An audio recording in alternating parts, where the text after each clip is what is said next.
രണ്ടാക്കും കൂടി വേണ്ടിട്ടാണ് എന്നെ കൂടി കല്യാണം കഴിച്ചുകൊണ്ടുവന്നത്. അങ്ങനെ ഒരു സൂത്രം ഇതിനകത്തുണ്ടെങ്കിൽ അത് ആദ്യം പറയണായിരുന്നു. അല്ലാണ്ട് കുടുംബത്തിൽ എല്ലാവർക്കും കൂടി വേണ്ടി കിടന്നു കൊടുക്കാൻ. മോളെ, ഏട്ടൻ തലയ്ക്ക് സുഖമില്ലാത്ത ഒരാളല്ലേ? അയാളുടെ തലയ്ക്ക് ഒരു സൂക്കടും ഇല്ല. ഇതേ സൂക്കട് വേറെയാണ്. എനിക്കൊന്നും അനങ്ങാൻ നിവൃത്തിയില്ല. ഒന്ന് മൂത്രമൊഴിക്കാൻ പോയാൽ അപ്പുണ്ടാവും മുന്നില്. സാധാരണ ഒരു പെണ്ണിനുള്ളതൊക്കെ തന്നെ എനിക്കുള്ളൂ. അല്ലാണ്ട് ദാ നിങ്ങൾ ആദ്യം വേണ്ട അതിനെ കൊണ്ട് ഒരു പെണ്ണ് കെട്ടിക്കുക. അപ്പൊ തന്നെ അതിന്റെ പകുതി സൂക്കട് മാറിക്കോളൂ. അല്ല പിന്നെ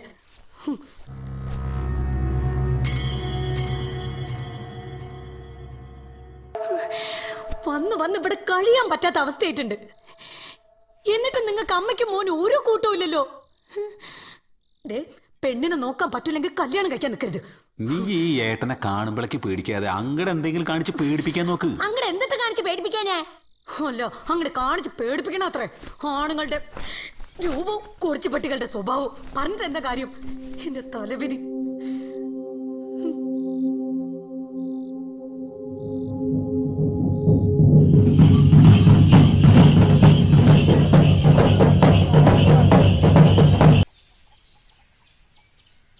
വേറെ ആലോചനകളൊക്കെ വന്നു. ഒന്നും വേണ്ടെന്ന് അവള് പറയണത്. അവനിനി കാണുകയാണെങ്കിൽ എന്തെങ്കിലും പറയണോ? ഹേയ്, ഒന്നും വേണ്ട. ഇനിയിപ്പോ ആ മോഹമൊന്നുമില്ല. കഴിഞ്ഞതൊക്കെ മറക്കുക.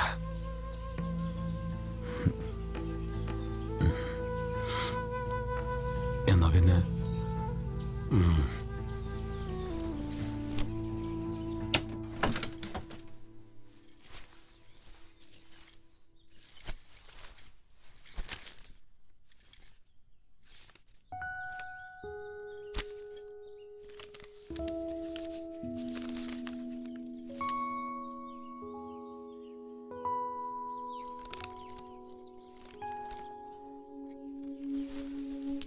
പ്രിയ തമ്പുരുവിന് ചിത്രാപൗർണമി അടുത്തു വരികയാണ്.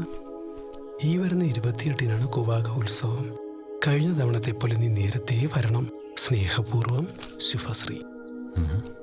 എന്തത്? നാടെവിടെയെന്നൊന്നും വേറെ ആർക്കും അറിയില്ല. വേറെ ആരും അറിയണത് ഇഷ്ടമായിരുന്നില്ല. ഇങ്ങനത്തെ അവസ്ഥയായോണ്ടാ ഞാൻ പറഞ്ഞത്. അവിടെ തന്നെ ഉണ്ടാകും.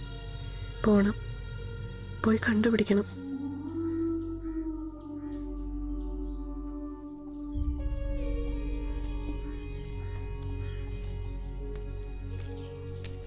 തമ്പുരു പാവാണ്.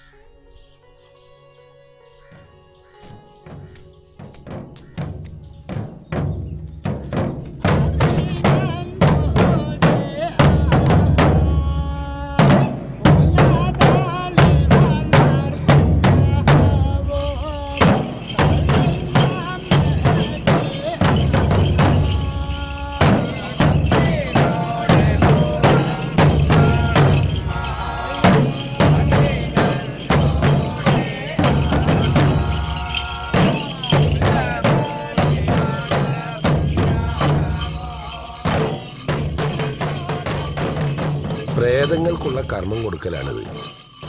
കുലദൈവങ്ങൾ ഉണ്ടെങ്കിൽ അവർക്കും, പിന്നെ മരിച്ചുപോയ കാരണവന്മാർക്ക് ആണ്ടിലൊരിക്കൽ കൊടുക്കുന്ന ഈ പൂജയെയാണ് ആട്ട് എന്ന അനുഷ്ഠാനമായി പറയുന്നത്. ഈ തമ്പുരുവിൻ്റെ ഒരമ്മാമ പേര് കേട്ട ആട്ടുകാരനായിരുന്നു. ഇവൻ പഠിച്ചുമില്ല, ഒരു തൊഴിലിട്ട് അറിയില്ല. പിന്നെ ഒരു കുഴപ്പമുള്ളതേ, ഈ പെണ്ണുങ്ങളെ പോലെയൊക്കെ ഒരു സമ്പ്രദായ അതാർക്കും പിടിക്കില്ല. അതുകൊണ്ട് എല്ലാവരും ഇട്ട് തട്ടിക്കളിച്ചു ചെറുപ്പത്തില്. മുതിർന്നിട്ടും ഒരു വഴിക്കും ആയില്ല. അപ്പോ ആ അമ്മാമ്മയാ ഈ ആട്ടില് കൂട്ടിയത്. തമ്പുരൂന്ന് ആൾക്കാര് കളിയാക്കി വിളിക്കണതാ. അയ്യപ്പണ്ണ ശരിക്കുള്ള പേര്. തലയ്ക്ക് സുഖമില്ലാത്ത ഏട്ടനെ കൊണ്ട് കല്യാണം കഴിപ്പിക്കണോ അതോ വീട്ടിന് വേണ്ട ഒരു പെണ്ണിനെ നീയായിട്ട് കൊണ്ടുവരണോ? എപ്പോ നോക്കിയാലും ഈ കല്യാണം. നിക്ക് വയ്യ. വീട്ടിലെ പണികൾ മുഴുവനും വലിക്കാനും നിങ്ങൾക്ക് രണ്ടാക്കും മൂന്നരും വെച്ചോളമ്പി തരാനും. അങ്ങനെ ആരോ വഴി ഇവന്റെ ആലോചന വന്നു. അന്വേഷിച്ചപ്പോ ഈ രൂപത്തിലുള്ള ഒരാളാ. പൂർണ്ണ മനസ്സോടൊന്നും അല്ല ചെയ്തത്. എന്നാലും